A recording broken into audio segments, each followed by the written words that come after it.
रायपुर में IED blast में घायल हुए युवक मिलने आज उप मुख्यमंत्री विजय शर्मा अस्पताल पहुंचे। इस दौरान डिप्टी सीएम विजय शर्मा ने घायल युवक और उसके परिजनों से मुलाकात की। मुलाकात के बाद विजय शर्मा ने कहा कि युवक का आधे से ज्यादा पैर में इंफेक्शन हो गया है, जिसकी वजह से युवक का पैर काटना पड़ेगा। आपको बता दें, बीजापुर में बीते 11 मार्च को आईईडी ब्लास्ट में युवक बुरी तरह से घायल हो गया था। पैर काटना पड़ेगा, उनका आधे से ज्यादा खत्म हो चुका है, इन्फेक्शन बहुत हो गया है। 11 तारीख का विषय है। आईईडी ब्लास्ट में ये तो फौज में मैंने कोई सुरक्षाकर्मी है नहीं, आईईडी किसी को पहचानता नहीं है, ना ही वो सिविलियंस को पहचानता है और ना ही वो जानवरों को पहचानता है। तो जाने कितने जानवर इसमें ख़त्म हुए होंगे, जाने कितने सिविलियंस का ये हाल हुआ होगा। 11 तारीख के कोई घटना होने के बाद इनको रोके रखा गया, इसलिए क्योंकि ये बात प्रचारित ना हो, बाहर ना जा सके। ऐसी कितनी और घटनाएं हैं। जब गांव वालों ने दबाव बनाया कि भाई आखिर ये ख़त्म हो जाएगा, तब फिर छोड़ा गया। तो बुरा वहाँ जब हॉस्पिटल में नहीं संभला, बात पता चली, तो फिर कल यहाँ शिफ्ट किया गया उनको। यहाँ पर उनका इलाज चल रहा है अभी। मतलब फाइनली एक बात है कि अब तो ये भी लगता है कि बस्तर के गांव में विकास के मार्ग में आईईडी बहुत बड़ा बाधक है, बहुत बड़ा बाधक है। बस्तर में विकास नहीं पहुंच पा रहा है, उसका एक कारण बिछा हुआ आईईडी भी है। कब से बिछा है, क्या है, ये बड़ा ही विकट स्थिति है और ऐसा करना नहीं चाहिए। और ऐसे ही सामान्य लोगों को के जीवन में बड़ी परेशानी उत्पन्न हो गई है। इनसे भी मैं मिला अभी, उनकी माताजी हैं, नौजवान लड़का है।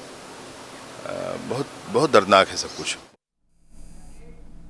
आगामी लोकसभा चुनाव से पहले रायपुर के अटल बिहारी सभागार मेडिकल कॉलेज में भारतीय जनता पार्टी की ओर से चिकित्सा प्रकोष्ठ का महासम्मेलन आयोजित किया गया। कार्यक्रम में मुख्य रूप से वरिष्ठ मंत्री बृजमोहन अग्रवाल, स्वास्थ्य मंत्री श्याम बिहारी जायसवाल, संगठन महामंत्री पवन साय, सांसद सुनील सोनी मौजूद रहे।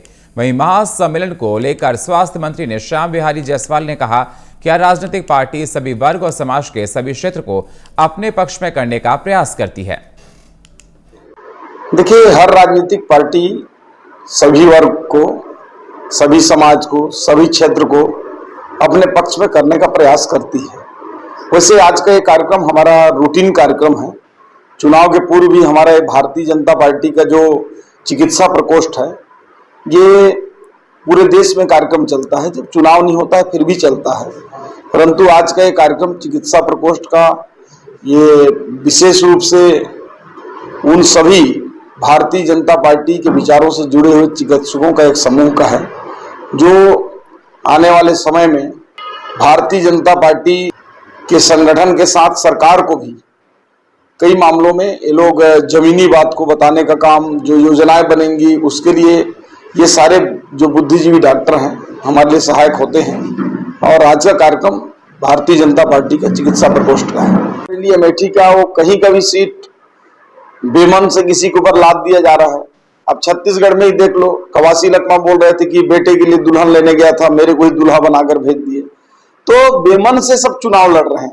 और रायबरेली और अमेठी से तो खुद राहुल जी, प्रियंका जी, सोनिया जी सभी वहां से नहीं लड़ना चाहते। उनको मालूम है रिजल्ट क्या होगा, और पिछले बार उसका परिणाम दिख भी चुका है। राहुल गांधी जी 2 सीटों से लड़े थे, उसमें से एक अमेठी के हार गए थे। तो ये दोनों सीटें गांधी परिवार की पारंपरिक सीट रही है, लेकिन अभी की स्थिति में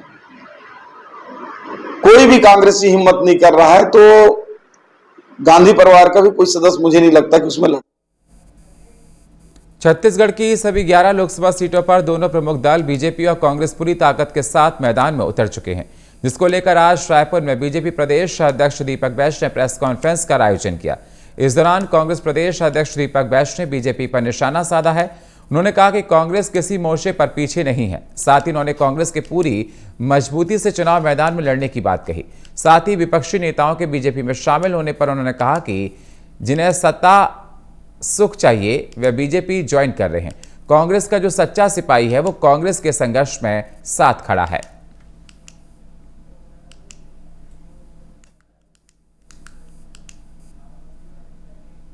बहुजन समाज पार्टी ने लोकसभा स्तरीय कार्यकर्ता सम्मेलन का आयोजन किया गया। जांजगीर चांपा लोकसभा क्षेत्र में हुए सम्मेलन में पार्टी की ओर से 8 विधानसभा क्षेत्रों के बसपा के कार्यकर्ताओं लिया गया।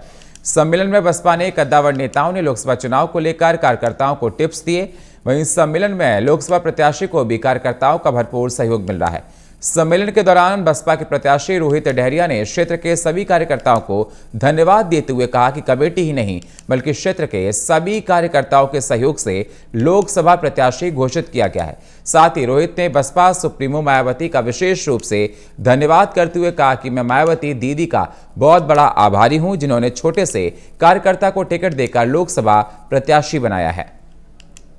सबसे प्रथम आप सभी का मैं धन्यवाद करना चाहता हूं, इलेक्ट्रॉनिक मीडिया और प्रिंट मीडिया का। और उसके बाद मैं अपनी पार्टी के राष्ट्रीय अध्यक्ष, उत्तर प्रदेश की 4 बार मुख्यमंत्री रही आदरणीय बहन कुमारी मायावती जी का आभार व्यक्त करता हूं, जिसने एक छोटे से जमीनी कार्यकर्ता को जांजगीर लोकसभा का टिकट दे करके आशीर्वाद दिया है। और मेरे प्रदेश के सभी नेताओं का भी आभार व्यक्त करता हूं, जिन्होंने प्रस्ताव लेकर के माननीय बहन कुमारी मायावती जी के पास गए और मुझे टिकट दिलाया। इनके लिए उनका भी आभारी हूं।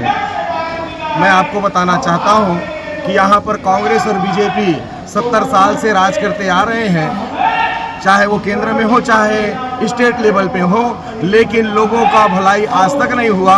लोगों को गुमराह करते रहे, लोगों का चुनावी प्रोपेगेंडा, जो चुनावी वादे हैं वो करते रहे, लेकिन वो चुनावी वादा आज तक पूरा नहीं हुआ।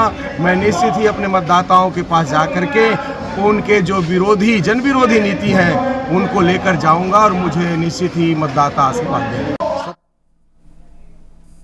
रायपुर में महिला और बाल विकास मंत्री रश्मि राजवाड़े का बड़ा बयान सामने आया, जिसमें उन्होंने बीजेपी की 11 में से 11 सीटें जीतने का दावा किया। वहीं लक्ष्मी राजवाड़े ने कांग्रेस के स्टार प्रचारकों के दौरे को लेकर कहा कि उनके यहां जनता में कोई प्रभाव नहीं पड़ने वाला है। कांग्रेस केवल झूठी वादा करती है। 36 प्रकार के वादा कांग्रेस ने किया था, पर एक भी वादा उन्होंने पूरा नहीं किया। साथ ही उन्होंने कांग्रेस पर प्रदेश की जनता के साथ विश्वासघात करने का भी आरोप लगाया। उन्होंने कहा कि हमारी सरकार ने कम समय में अधिक कार्य किए और मोदी की गारंटी पर काम भी लगातार कर रही। 10 मार्च को महतारी वंदन योजना के तहत हमने 70 लाख से अधिक महिलाओं को उनके खातों में पैसे दिए हैं।